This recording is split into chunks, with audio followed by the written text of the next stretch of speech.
Welcome to Man Does Tech, where I solve the problems you didn't even know you had. You start by preparing the browser and choices.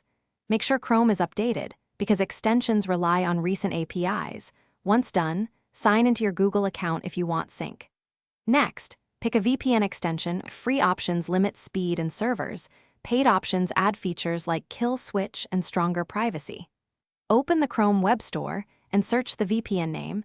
Make sure the publisher and reviews look legitimate before you proceed to install. Now focus on installation and essential setup. Click Add to Chrome and carefully read the permission prompts. Extensions ask for site access. Allow only what you expect. Once installed, pin the extension to the toolbar so you can access it quickly.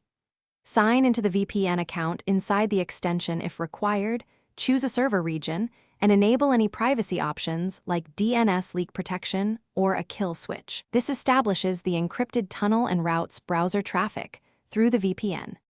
Finish by verifying the VPN is working and handling problems.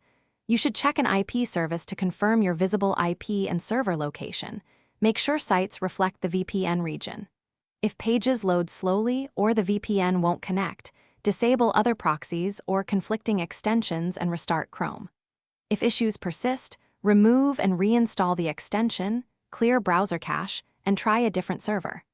If nothing fixes it, contact the VPN's support for logs and further troubleshooting. Keep your Thanks for watching. If you found this helpful, don't forget to like and subscribe.